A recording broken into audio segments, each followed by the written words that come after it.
Hey guys, what's happening? DX Porker here with you. It's been a while. Thought I'd do a little update video, show you some of the new knives and guns I've picked up in the last 2 months.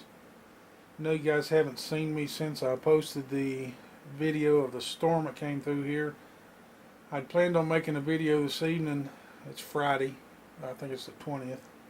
Planned on doing a video telling you what's been going on in my life for the past 2 months, but after the events that took place in Aurora, Colorado last night, I feel like my life story is irrelevant at the moment. My heart is breaking for all the families and people involved in all that mess going on out there. Lord only knows what's to come of it. For all the ones that pray out there, I need to say a prayer for the families, for healing and comfort. And I'm just not even going to embark on my story because it's nothing in comparison to what those guys are going through. So I'm not even going to talk about it. We'll save that for another day. So just thought I'd take a few minutes and show you some of the items I've picked up in the last couple months. Some of the guns I've got to shoot. Some of them we haven't got to shoot. But we've picked up a lot of gear. I've not had any time to make any videos from cleaning up from the storm, and I've been in and out of the hospital. But thought I'd do a real quick video tonight. Maybe it might not be so quick, but I'll make it as quick as I can. So I'm just going to run through the gear. I'm not going to give you any stats on it. For the most part, this is gear that's already got thousands of videos out there on it, so I'd be just redundant in what I'm doing. So it's mainly just show and tell of what all picked up. We'll go with the first thing here. Added another piece to my ESEE collection. Picked up the ESEE 6. You guys know how crazy I am about the ESEE products. Comes with a condor sheath, of course the pocket clip. Pretty handy knife. Doesn't have quite as much weight as the ESEE 5 does, but it does serve a purpose in the survival role. So I picked that up. Also picked up their newest product, the Candiru. It's just a little old thing, but man, it does produce some good work.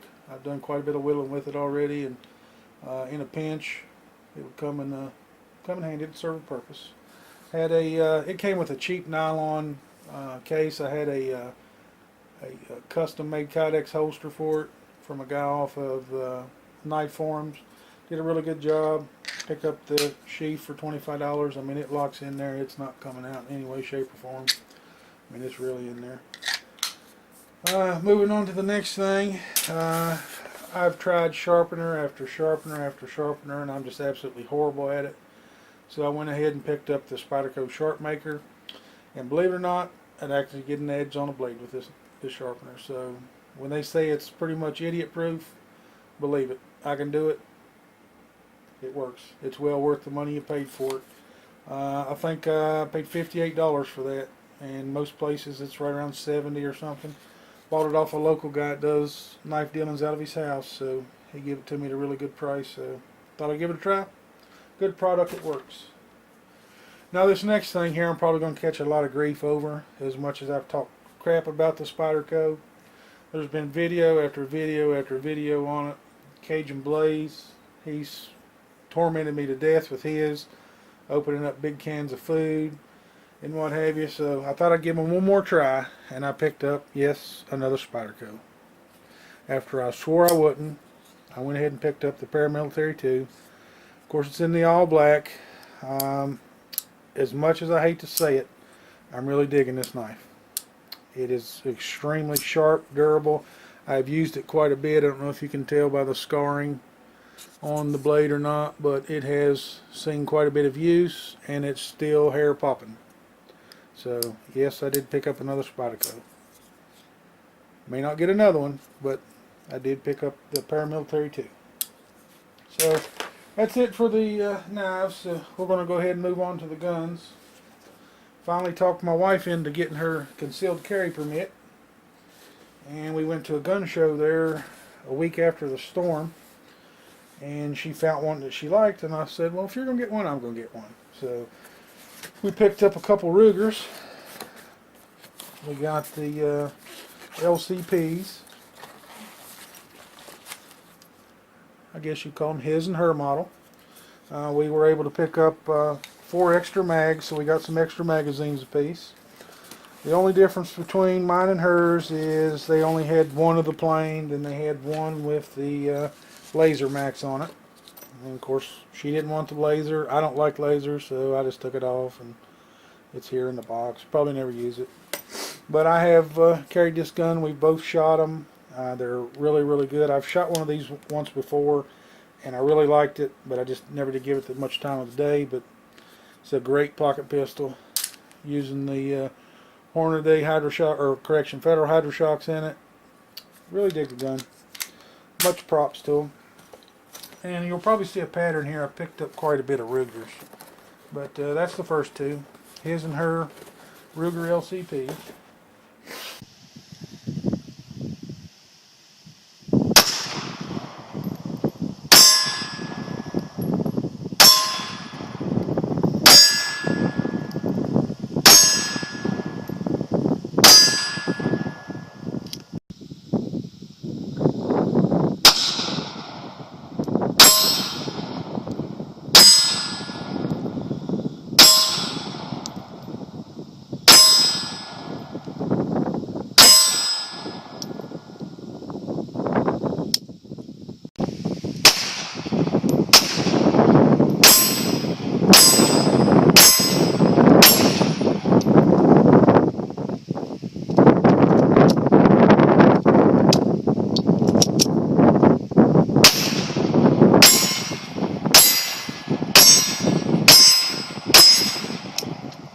Then there's been a ton of videos on the internet about the 22. I'll probably pop some, we do have a little bit of range footage shooting some of these guns, so after I show one I'll probably pop in a little bit of footage showing us shooting them. But there's been tons and tons of reviews of this little baby on the internet, and we can all tell ourselves that, you know, we get the 22s for our kids and this, that, and the other, but I'm just going to tell you straight up, I love shooting 22 just as much as I do anything else. Went to a gun shop to pick up the plain version of this. Of course, they didn't have the plain version. They had the one with the Crimson Trace laser on it. I did leave it on this gun for purposes around the house, for varmints and all that. But we did get the SR22. Me and my stepsons went out and shot this one quite a bit, and we do like it. So, very positive feedback on the Ruger SR22 from everybody on the net. And we also picked up some extra magazines for it. Comes with two, but we went ahead and picked up two more, so we got a total of 4 with the SR22. First shots with the Ruger SR22.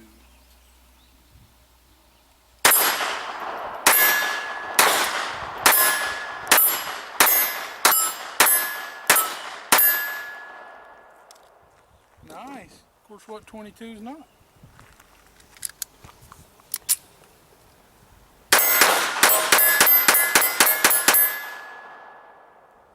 Another great product by Ruger. Now the next one, yep, you guessed it, another Ruger. Seen many videos out there on this one, but one person in particular sold me on this gun. That's going to be Oil the Gun. He has did video after video on it, how much he loves it. Can you see that? You see that meanness right there? And as you can tell by the writing, it's the LCR, and it's the LCR 357 Magnum. Another great shooting pistol. I'll show you some video of that. Her and I both shoot this gun really well. Shoot it. We shot some 38 specials through it and some 357 Magnums. A very controllable gun in such a small frame with a big size bullet. Really a pleasure shooting this. There's little to no recoil with the cushion pad in the back of the grip there. Pleasure shooting it. Picked up some HKS speed loaders. Got 5 of those, and currently got loaded up some 125 grain Hornady Critical Defense. But again, another good shooter. This is my second wheel gun. Swore I'd never buy a wheel gun. Never was a fan until I started watching Oil the Gun shoot his, and I was like, man, that's pretty nice. I ought to give that thing a try. So went ahead and bought it. Makes number 2 for wheel guns.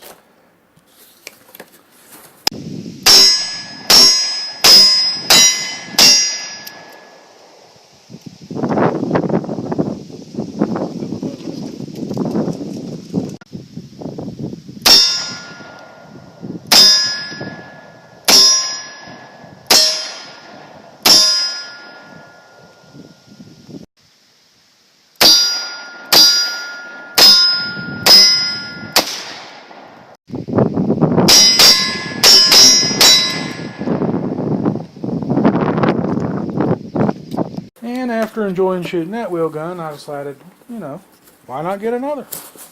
All these guns are new except for one. And it's this one here. Picked this one up off of one of the local forums here in West Virginia on Facebook. After shooting the 357 in that LCR, I decided, why not get another one? So, I picked up a GP100. And you talk about a pleasure to shoot. Now this is a pleasure to shoot.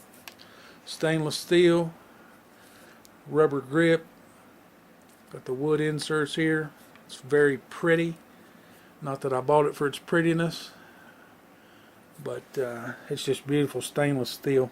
It's an absolute pleasure to shoot. Her and I both like this gun, so looks like I'm hooked on revolvers now.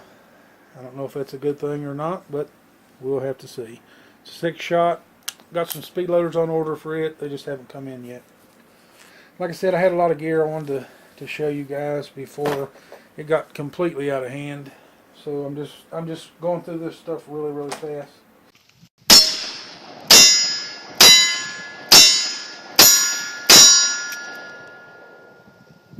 Wow, new Ruger GP100. Love it.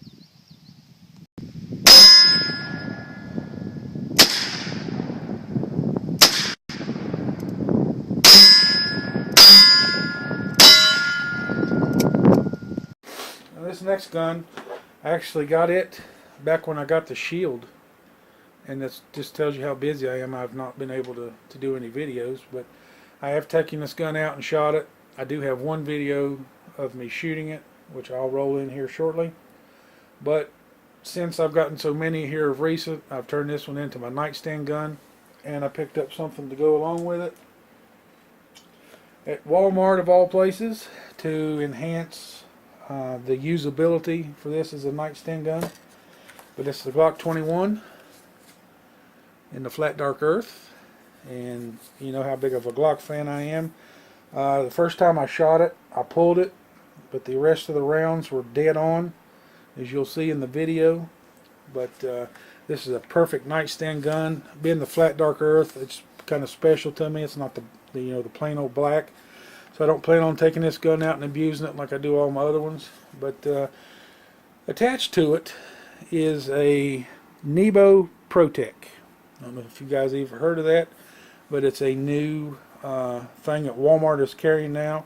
It's made out of aircraft aluminum. It's waterproof. It runs on a single CR123 battery.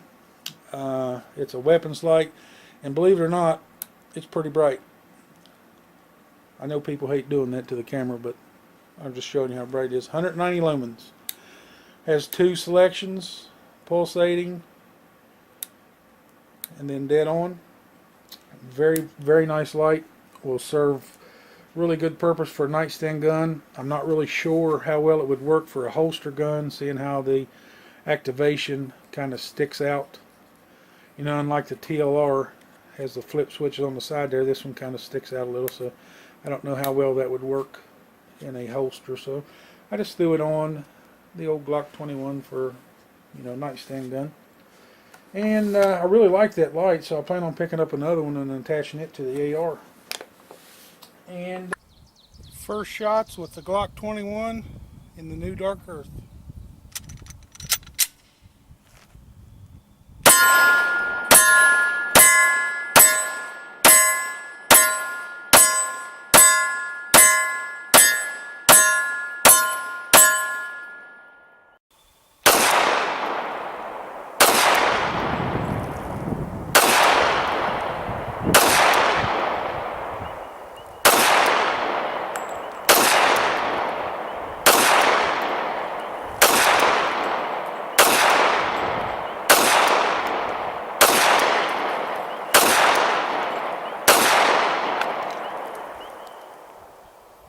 Now that's Glock perfection right there, friends.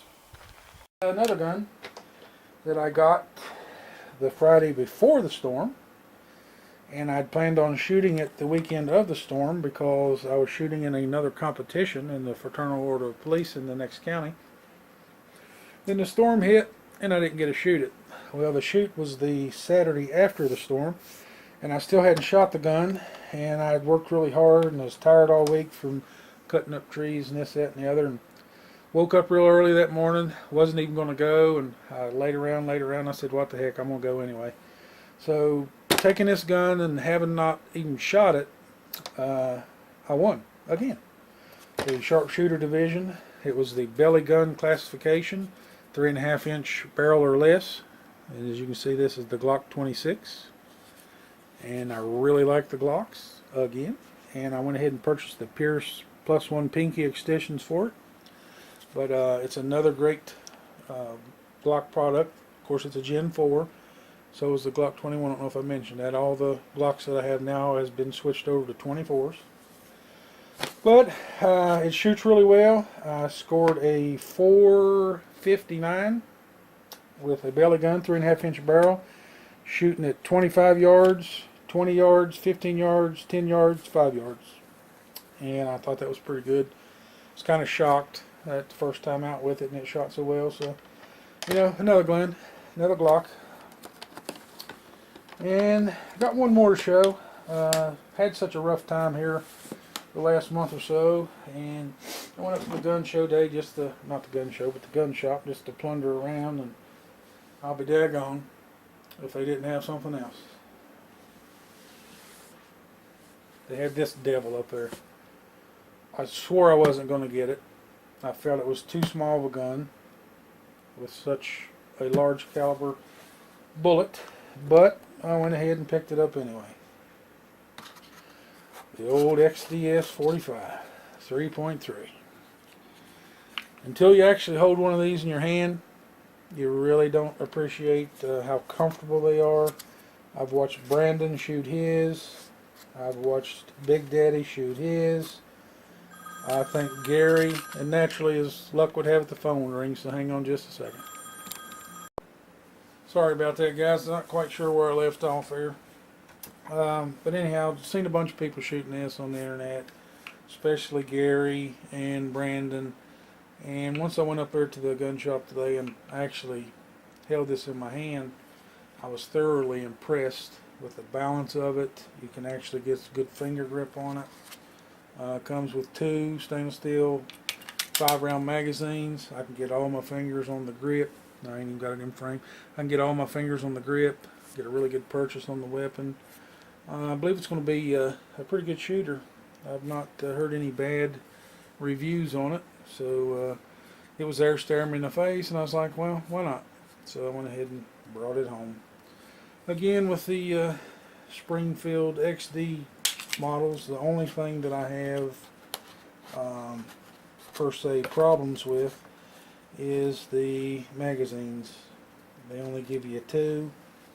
Obviously one has to go in the weapon, but they give you a double mag pouch, so I guess they expect you to keep buying and buying and buying.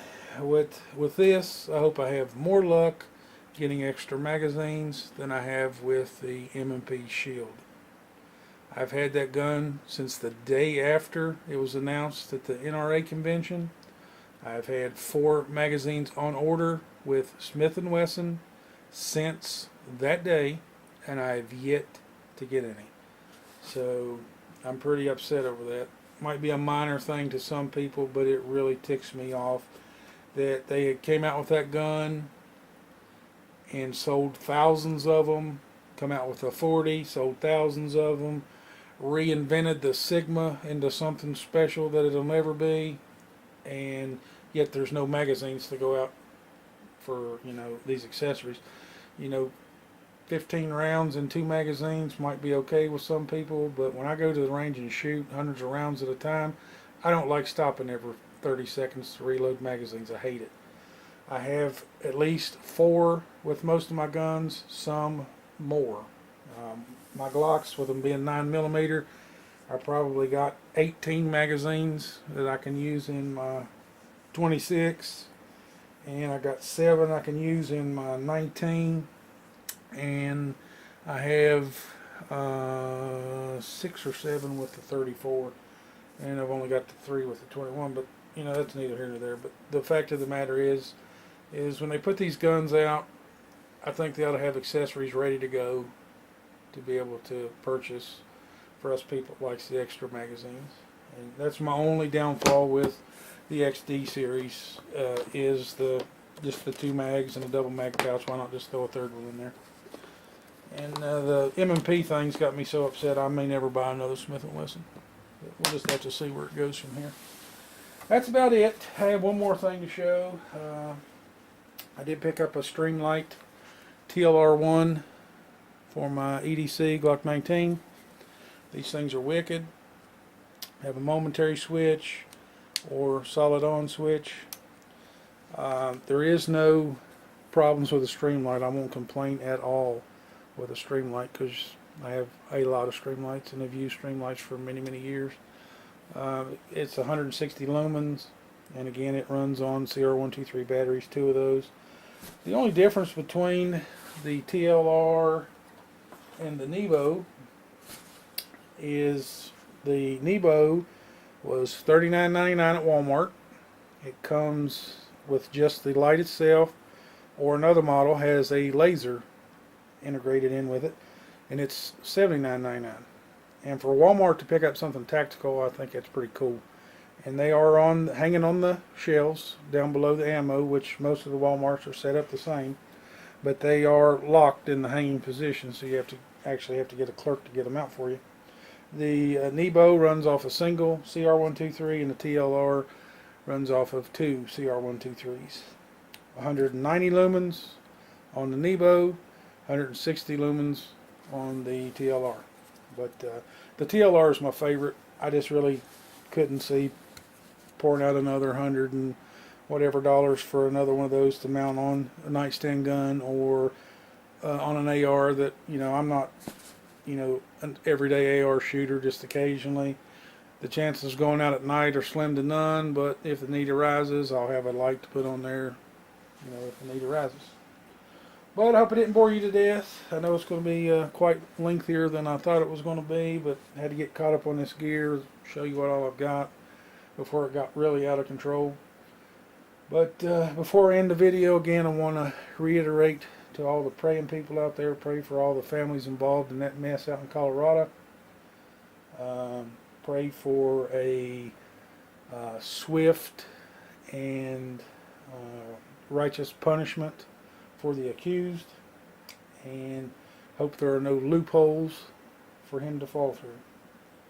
But again, thanks for watching. You guys take care. God bless. And it is what it is.